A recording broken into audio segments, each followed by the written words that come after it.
ao Senhor, porquanto me tem feito muito bem. Glória ao Senhor nosso Deus.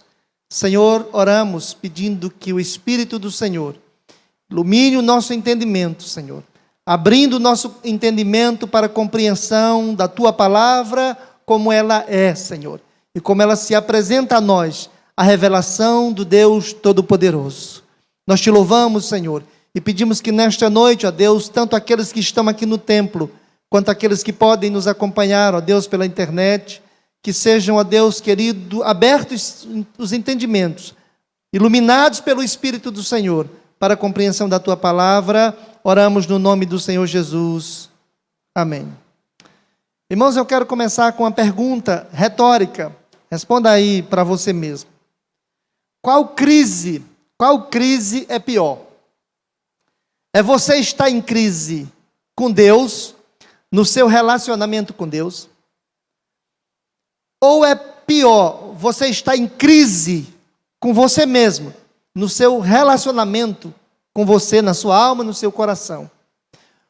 Ou a crise pior é a crise com o nosso próximo, com a pessoa com a qual nós deveríamos estar bem e, entretanto, não estamos? Qual crise é pior? A crise com Deus, a crise com a gente mesmo, ou a crise com o próximo? Eu não sei qual crise você respondeu que é pior. Mas olha só. Imagine esse quadro aqui. Alguém vivendo uma crise tríplice. Alguém vivendo uma crise tríplice. E aí, irmãos, seria aquela pessoa que está mal com Deus, mal consigo mesmo, aquela pessoa que está também se sentindo mal com relação ao próximo, vivendo esta crise.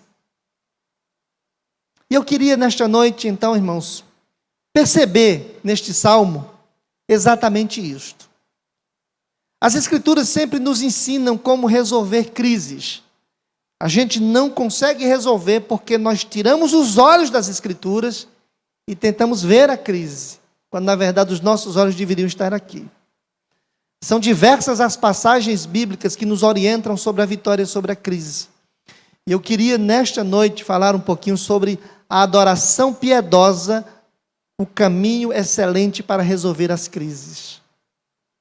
Com base nesse texto, no Salmo 13, exatamente nesse texto. Irmãos, o Salmo 13, ele está naquela classificação dos salmos de lamentações. Se você percebe, você vai claramente identificar logo no começo os lamentos apresentados pelo salmista. Este salmo foi escrito por Davi, e ele faz, em primeiro lugar, uma descrição das crises, e depois o mesmo salmo apresenta a solução para as crises. Então, não importa a crise que alguém esteja passando, a resposta está neste salmo. E eu queria que você acompanhasse comigo. Fica com a tua Bíblia aberta neste Salmo 13, porque a exposição bíblica é nele. Se eu tiver que citar outros textos, mas eu vou citar bem rápido, você não vai nem precisar conferir, porque os nossos olhos vão estar neste salmo. Então acompanhe comigo. Porque o salmista, ele traz aqui uma lamentação. Este é um salmo de lamúrias, é um salmo de lamentação. E aí, o salmista vai apresentar exatamente a crise que ele estava vivendo, que era uma crise tríplice. E eu queria que você acompanhasse comigo, então. Em primeiro lugar, o salmista vive uma crise espiritual. Ele vive aqui uma crise espiritual que você vai perceber claramente no verso 1. Olha o verso 1, o que o salmista traz como lamentação. Ele diz: até quando, Senhor, esquecer-te-ás de mim para sempre? Até quando ocultarás de mim o rosto? Queridos irmãos, percebam comigo que o salmista está aqui apresentando uma crise de relacionamento com Deus. Uma crise na sua comunhão com Deus. Uma crise na sua vida com o Todo-Poderoso, com o seu Criador. E aí, meus queridos irmãos, ele vai lamentar duas coisas nessa crise. Na crise dele com Deus, ele vai lançar duas coisas como lamento. E eu queria que você acompanhasse comigo. A primeira era que o salmista se sentia esquecido por Deus. A primeira coisa que ele apresenta nesse lamento sobre a sua crise com o Deus Todo-Poderoso é que ele se sentia esquecido por Deus. Ele afirma que Deus o havia esquecido. Por isso, no verso 1, logo no começo, ele vai dizer: até quando, Senhor, esquecer-te-ás de mim? Certamente os eventos negativos na vida do salmista o levavam a esta lamentação e ao entendimento de que Deus o havia esquecido. Certamente a sensação da ausência de Deus o fazia pensar que Deus lhe havia esquecido. E aí, ele começa esse lamento lançando a ideia de que Deus o havia esquecido. E ele quer saber, irmãos, até quando vai isto? Até quando Deus vai continuar parecendo que o esqueceu? Até quando Deus não estaria contemplando o salmista? Aí ele diz assim: até quando, Senhor, esquecer-te-ás de mim para sempre? Ele pergunta quanto tempo vai durar o esquecimento de Deus. Ele pergunta quanto tempo Deus vai continuar lhe esquecendo. E aí ele mesmo conclui dizendo: é para sempre? Na verdade, a sua pergunta, irmãos, está dentro desse lamento, porque em primeiro lugar ele lamenta o esquecimento de Deus. Deus me esqueceu. Deus me esqueceu. E ele pergunta: até quando, Senhor, tu me esquecerás? A segunda coisa que ele vai lamentar na sua crise de relacionamento com Deus, nessa crise espiritual, ele lamenta agora o abandono de Deus para com ele. Parece que Deus o esqueceu, e parece que Deus o havia abandonado. E aí ele diz assim: até quando ocultarás de mim o teu rosto? Senhor, até quando esquecer-te-ás de mim? E até quando ocultarás de mim o teu rosto? Ele tinha a sensação de que Deus não olhava mais para ele. Irmãos, eu não sei se alguém já passou por isso. Se alguém chegou a ter a sensação que Deus não está mais lhe vendo, que Deus não está mais lhe olhando. É interessante, é isso que o salmista expressa na sua crise de relacionamento com Deus. Ele estava vivendo aqui a chamada crise espiritual. E o lamento dele é: Deus me esqueceu. O lamento dele é: Deus me abandonou. O lamento dele é: Deus não olha mais para mim.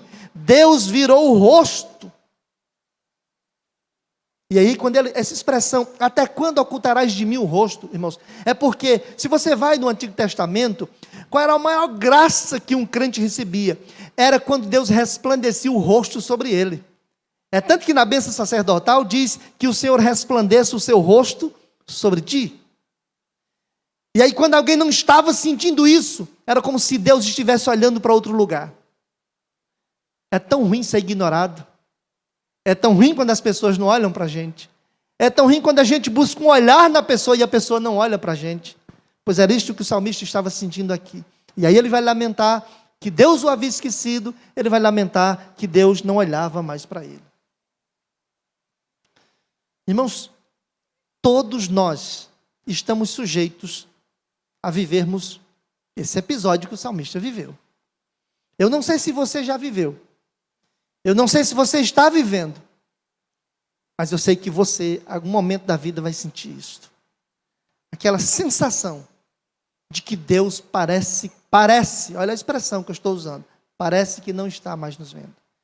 Em algum momento a crise espiritual se apodera e a ideia é exatamente uma sensação de esquecimento, que as coisas não estão indo como nós percebemos quando Deus está conosco. Muitos servos de Deus tiveram isso, irmãos. E aí, se qualquer crente tiver uma crise desta, saiba que outros também passaram por isto. Quando você pega o Salmo Jó, tem uma expressão de Jó muito forte a respeito disso, que aquela ideia que Deus o havia esquecido mesmo. E Jó vai dizer no capítulo 13, verso 24, ele diz assim: Senhor, por que tu escondes o rosto de mim? E por que tu me tens como inimigo? Por que o Senhor esconde o rosto de mim, e porque o Senhor me tem como se eu fosse seu inimigo. O escritor do Salmo 10, o verso 1, ele diz assim: por que, Senhor, te conservas longe? E por que te escondes de mim nas horas da tribulação? É que a crise espiritual, ela dá a ideia de que Deus nos esqueceu. Jesus teve essa sensação, não era uma crise espiritual, mas Jesus teve uma sensação de abandono, lá no momento da sua crucificação, quando em Mateus 27, verso 46, o Senhor Jesus diz: Deus meu, por que me desamparaste? É exatamente, irmãos, a crise. A crise nos leva a pensar que Deus nos abandonou. E aí, a crise espiritual nos leva a perguntar: Senhor, por que o Senhor nos abandonou? E até quando o Senhor vai se manter assim? Mas é interessante, irmãos, não importa se você está passando por essa crise, ou vai passar, ou já passou. Mas todas as vezes que nós perguntamos: Senhor, o Senhor não está me vendo? O Senhor não está me contemplando? Que crise horrível é essa? O que é que está acontecendo na minha comunhão com Deus? Você vai ouvir o Senhor falar no Salmo 46.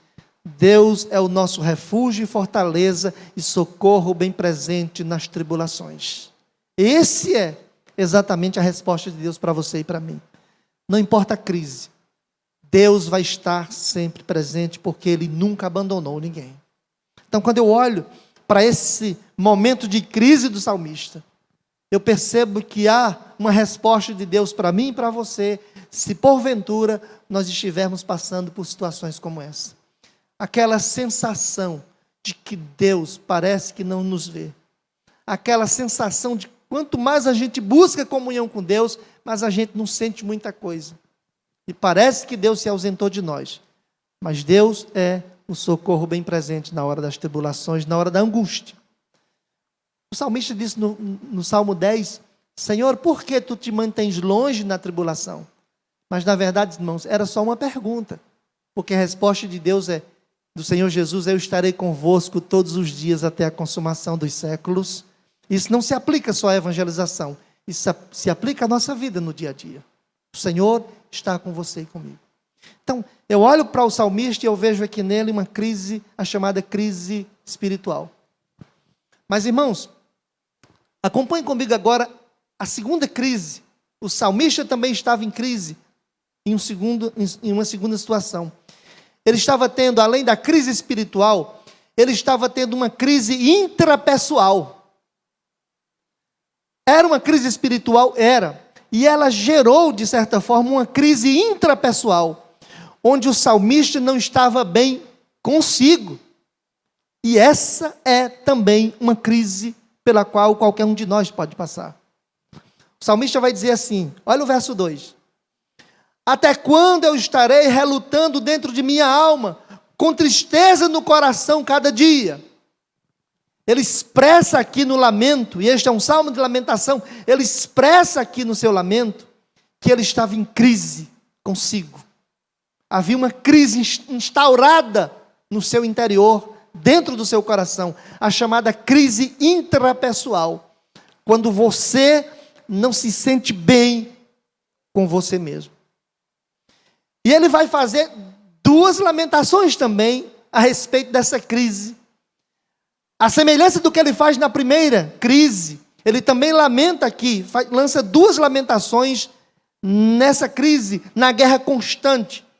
Ele vai fazer o seguinte, a primeira lamentação é que ele lamenta que havia uma guerra constante em sua alma. Olha o verso 2 no começo.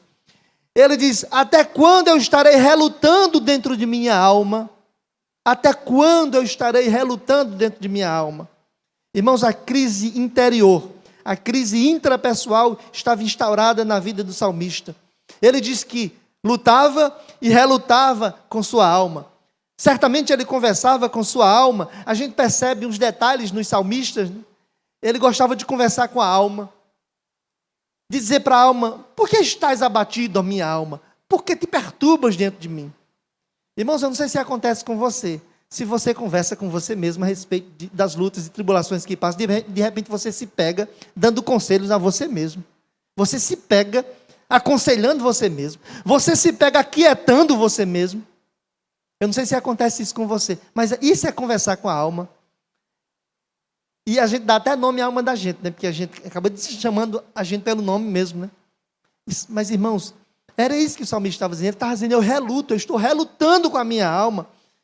E até quando vai estar acontecendo isso? Então ele lança esse primeiro lamento nessa crise intrapessoal, porque ele começa a perguntar as coisas para a alma dele. E havia uma luta constante dentro da sua alma.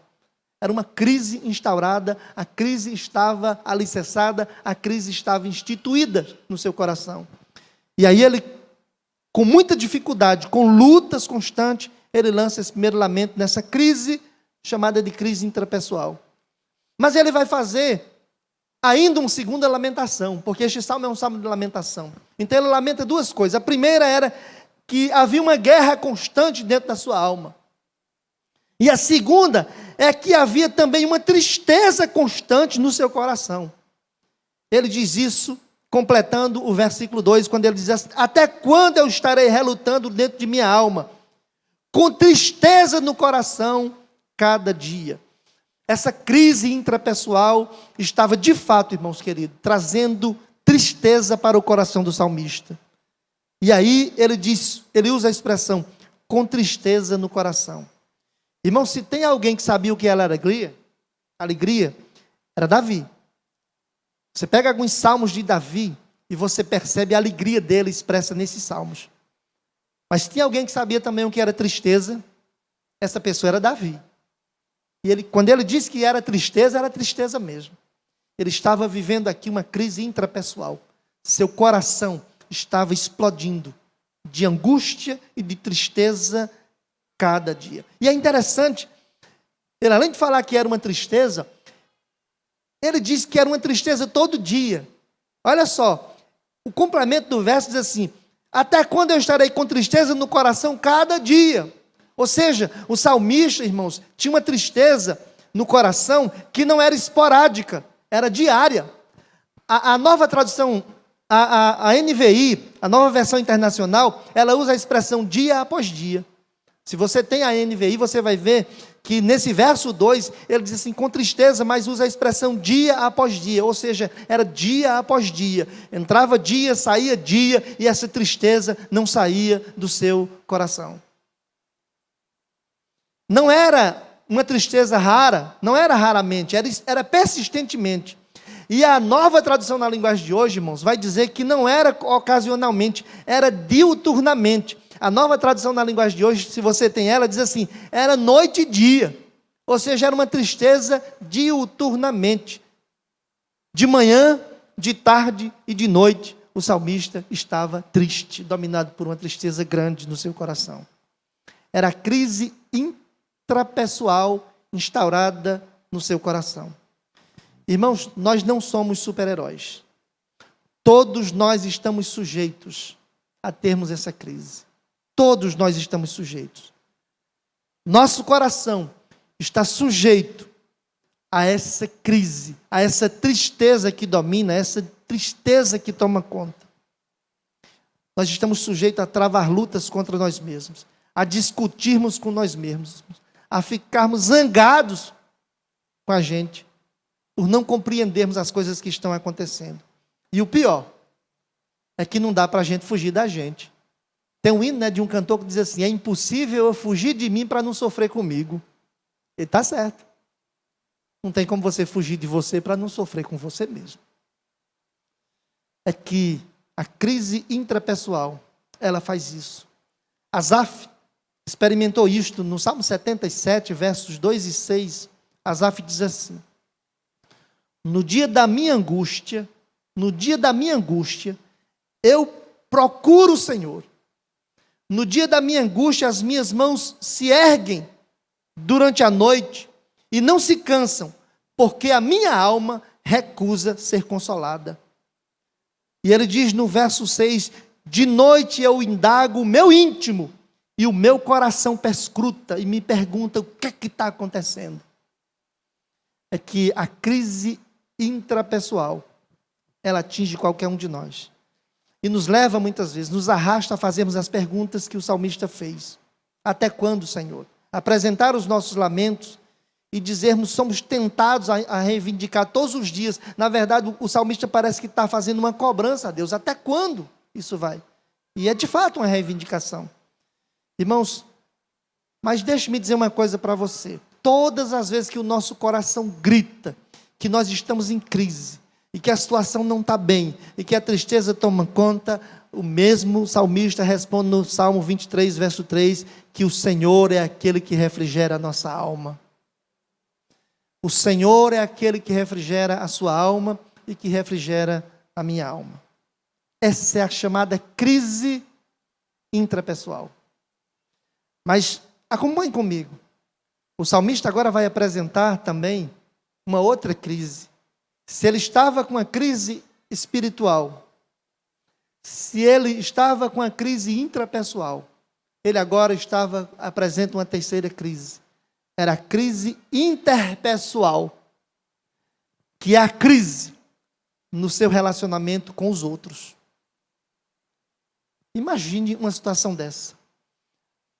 A aflição de estar percebendo perder a comunhão com Deus, a paz consigo mesmo e ainda perceber que não está bem com o seu semelhante. E aí, ele vai dizer isso no verso 2, a parte B. Ele diz assim: até quando se erguerá contra mim o meu inimigo?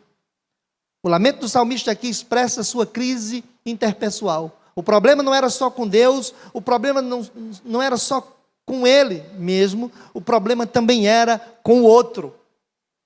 O salmista expressa isso, irmãos. E aí, ele vai fazer duas lamentações também. Se você percebe, o salmista agora, ele também lança duas lamentações na crise interpessoal. A primeira delas é que ele diz que o inimigo estava levando vantagem.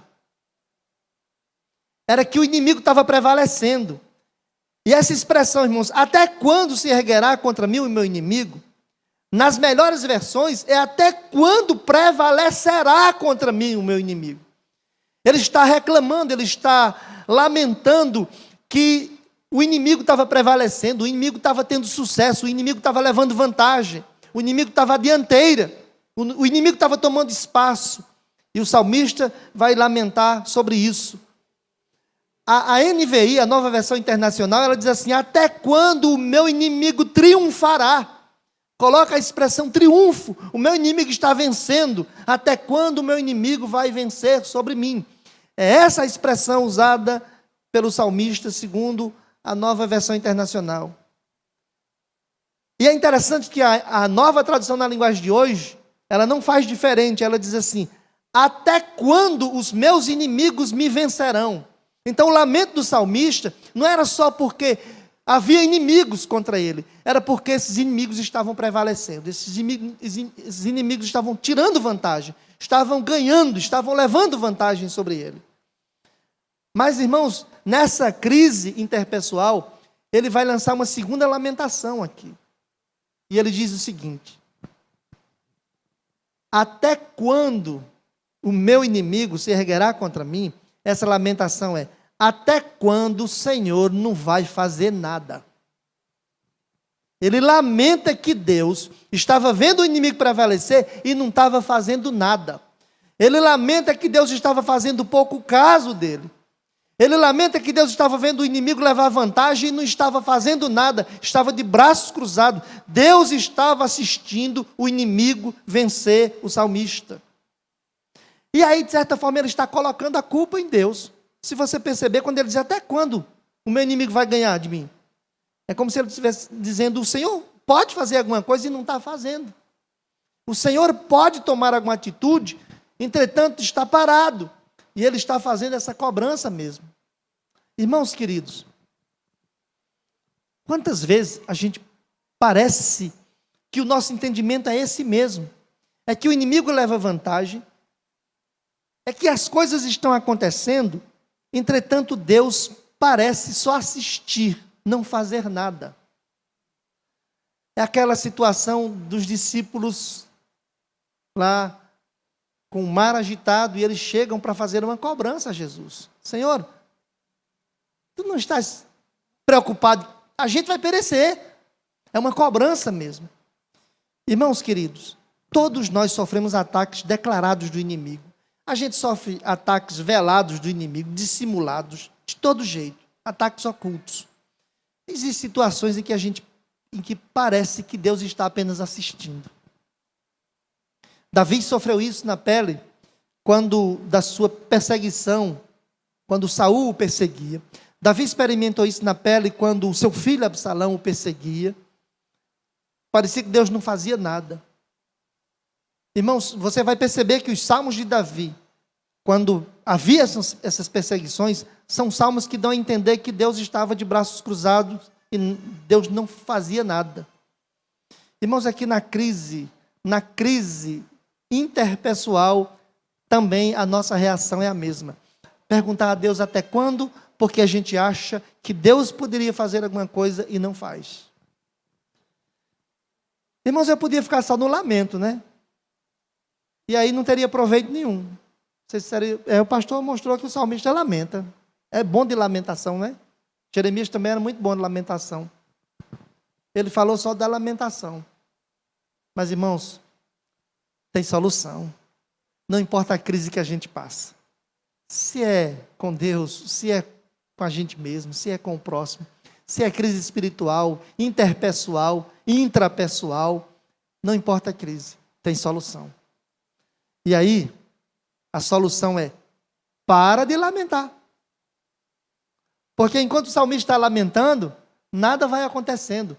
Você percebe pelo texto que Davi, quando escrevia, é interessante, vocês podem perceber isso nos salmos. Davi vem escrevendo um salmo, apresentando um lamento, uma queixa, e depois, imediatamente, ele apresenta uma resposta de Deus. É que os salmos não eram escritos no mesmo dia. O salmista escrevia, ele vinha escrevendo a sua angústia, a sua dor, aquilo que ele estava passando, e ele dava uma pausa. E muito tempo depois ele voltava agora para continuar escrevendo o salmo, mas agora ele já tinha uma solução, ele já tinha uma resposta.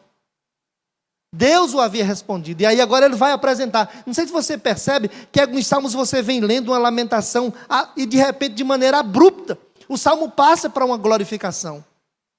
É que o restante do salmo foi escrito muito tempo depois. É que o salmista, e é interessante, até algumas bíblias elas colocam o chamado entreato musical, em algumas situações dessas, né? Talvez na sua bíblia seja aquela bíblia que tem uma palavrinha escrita selá, que é o entreato musical, e você vai perceber que em algumas dessas situações, o salmo muda o discurso. Mas é exatamente isso. Agora, o salmista vai mudar o discurso, irmãos, porque ele viu que lamentar não leva a nada. E eu quero dizer uma coisa para você: a murmuração nunca levou ninguém a nada.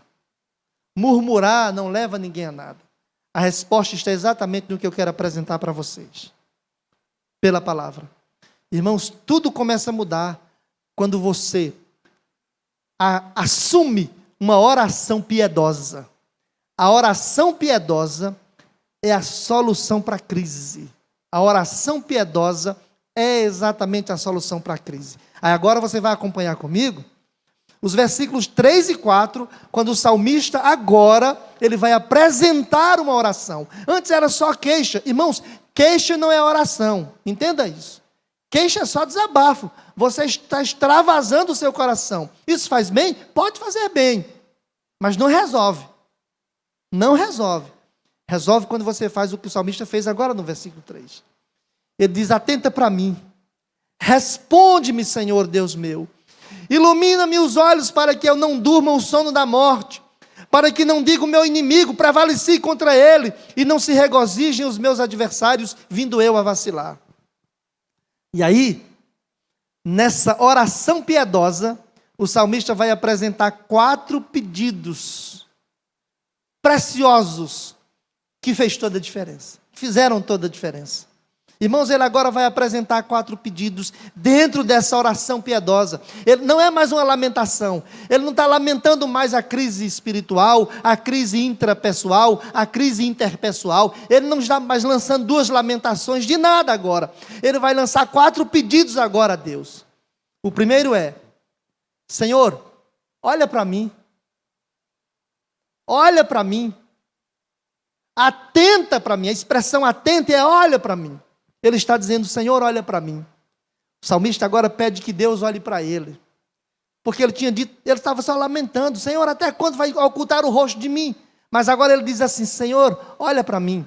Ele vai dizer isso no verso 3, atenta para mim. Ele chama a atenção de Deus para a sua oração. Ele pede que o Senhor não esconda mais o rosto, mas que olhe para ele. É como se ele dissesse: Senhor, resplandeça de novo sobre mim o teu olhar e o teu rosto. Ele agora não lamenta mais. Ele sai do lamento para a oração piedosa. Ele pede. Mas ele pede também que o Senhor não somente olhe para ele, não somente atente para a sua oração. Ele pede que o Senhor a responda. Ele não vai dizer isso? Ele diz: responde-me, Senhor, Deus meu. Senhor, olha para mim. Senhor, responde a minha oração. Isso faz diferença, irmãos. Quando você começa a agir assim, isso faz diferença. Enquanto você está lamentando, se distanciando da comunhão, se distanciando da igreja, se distanciando de estar com o povo de Deus em oração, você só vai ficar no lamento. Mas quando você diz: eu vou parar de lamentar, eu vou orar, eu vou à casa de meu Deus orar, conversar com Deus, isso faz toda a diferença. E aí, ele lança um terceiro pedido. Se ele pede que Deus olhe para ele, se ele pede que Deus escuta a sua oração, ele agora lança a sua oração. Ele pede que Deus ilumine os seus olhos. Ele diz: ilumina-me os olhos para que eu não durma o sono da morte. Na verdade, irmãos, ele está dizendo: Senhor, tira de mim a escuridade da morte e me dá olhos que brilham, cheios de vida. Porque quando a gente está cheio de vida, os nossos olhos brilham. E ele está pedindo esse brilho no olhar, para que ele pudesse olhar para as pessoas e as pessoas perceberem que ele tinha vida nele. Porque antes, os seus lamentos só expressavam morte. Irmãos, mas ele vai lançar um 4º pedido nessa sua oração. Ele diz assim: Senhor, não permita que meu inimigo prevaleça contra mim. O verso 4 ele diz: para que não diga o meu inimigo prevaleci contra ele. Ele não pede a morte dos inimigos. Ele pede que o inimigo não prevaleça contra ele. Ele pede que o inimigo não prevaleça contra ele. Irmãos, deixe-me dizer uma coisa para vocês. Nós precisamos migrar da lamentação para a oração. Nós precisamos migrar da queixa, da lamúria, do lamento, para a oração piedosa. Aquela oração que encontra em Deus uma resposta satisfatória. Uma oração sincera, de crente que não está ali para lamentar, mas dizer: eu passei por isso, mas Senhor, olha para mim agora. Escuta a minha oração, Senhor. Ilumina os meus olhos e faz que tudo seja diferente. Irmãos, eu quero sair daqui deixando mais uma coisa para você. Além da oração piedosa, você tem que ter uma adoração piedosa. Porque a gente chegar diante de Deus só para pedir é uma coisa. Mas quando a gente chega diante de Deus para pedir e adorar, isso faz toda a diferença. Sair do lamento, sair da queixa para a oração já é um avanço. Porém, mais avanço ainda é quando você vai para a adoração. Acompanha comigo o salmista, adorando ao Senhor agora. Os versículos 5 e 6, ele diz assim: no tocante a mim, isso é adoração, irmãos, confio na tua graça. Regozije-se o meu coração na tua salvação. Cantarei ao Senhor, porquanto me tem feito muito bem. Percebeu agora? Ele sai da oração, quando ele lança 4 pedidos na oração, e ele vem para uma adoração piedosa, onde ele lança 3 expressões de adoração perfeitas. A primeira delas: eu confio na tua graça. Está assim? Olha só. no tocante a mim, confio na tua graça, Senhor. Irmãos, é você cantar: Deus, eu creio na tua graça sobre a minha vida. Eu peço e creio na tua graça sobre mim. Eu não lamento mais, Senhor. Eu agora creio na tua graça em minha vida. No tocante a mim, eu confio na tua graça. E ele lança uma segunda expressão de adoração, quando ele diz assim: e meu coração se regozija na tua salvação. Isso é precioso, irmãos, isso é adoração. Ele não está mais lamentando, não há lamento mais agora, há um louvor, há uma gratidão, há um regozijo no coração. Ele adora regozijando-se na salvação do Senhor. E ele vai lançar uma terceira expressão na sua adoração aqui. É quando ele diz assim: eu vou louvar ao Senhor pela sua bondade. Olha o que ele diz: cantarei ao Senhor porque me tem feito muito bem. Para de lamentar. Cessa o lamento e diz: Senhor, eu quero orar. Eu quero te adorar. Eu vou diante de ti, Senhor, em petição e adoração, porque é isso que a minha alma precisa encontrar em ti. Irmãos, mas pastor, o salmista fez isso, mas teve solução? Vamos ver a solução? Eu quero encerrar com isso, irmãos. Eu concluo mostrando que houve solução para o salmista, então tem para você e tem para mim. Ele sai do lamento na sua crise espiritual. Olha só, na sua crise espiritual ele sai daquele lamento. Qual era o lamento? Até quando esquecer-te-ás de mim? Esse era o lamento dele. Até quando ocultarás de mim o rosto? Esse era o lamento dele. Agora olha comigo o que é que ele diz. Ele agora diz assim: eu confio na tua graça. Deus não se escondeu de mim, eu confio na graça dele. Eu me regozijo na tua salvação. Cantarei ao Senhor porque me tem feito muito bem. Essa expressão, cantarei ao Senhor porque me tem feito muito bem, está no presente, não está? E no passado também. Ele diz assim: o Senhor me tem feito muito bem. Então Deus resolveu os problemas dele. Os problemas espirituais estavam resolvidos. Mas, pastor Gil, se os problemas interpessoais, lá no coração dele, estava resolvido? Estava. Como era o lamento dele? Até quando lutarei contra mim mesmo? Né? Até quando eu vou relutar com a minha alma? Até quando meu coração vai ser tomado de tristeza? Agora ele não diz mais isso. O que é que ele diz agora, no finalzinho? Ele diz: quanto a mim, ao meu problema interpessoal, o que é que ele diz? Quanto a mim, o meu coração está cheio de regozijo agora. Quanto a mim, aquele problema interpessoal que eu tinha, não tem mais. Meu coração não está cheio de tristeza dia após dia, diuturnamente. Meu coração está cheio de regozijo. Isso é diferença na vida do adorador, irmãos, de quem adora a Deus. E o problema interpessoal com o outro estava resolvido? Estava. Quando ele diz assim, o problema dele era: até quando o meu inimigo vai se levantar contra mim, Senhor? Está resolvido quando ele diz assim: o Senhor me tem feito muito bem. Estava resolvido o problema com o inimigo? Estava. Deus estava beneficiando o seu servo. Irmãos, agora eu encerro mesmo com 3 afirmações. Não importa a crise que você está passando, Deus não abandona um servo seu. Deus não lhe abandonou. Se você é de Deus, Deus não lhe abandonou. Segunda afirmação é que, ainda que você se sinta tentado a lamentar, não fica lamentando, corre para a oração. E a última afirmação que eu quero lhe dizer é: em todas as coisas Deus deve ser adorado, mesmo no meio da crise, porque a solução para a crise é a adoração. Você foi escolhido, eleito para adorar. Então adore mesmo em meio à crise. Que o Senhor te abençoe e te guarde soberanamente, graciosamente, para a glória do Senhor nosso Deus. Deus abençoe esta igreja, Deus abençoe o seu povo neste lugar. E eu quero aproveitar e deixar um abraço para o pastor André, que não está aqui, e para todos aqueles que estão na liderança desta igreja, segundo a bondade e fidelidade do Senhor. Deus abençoe vocês soberanamente em Cristo Jesus. Amém.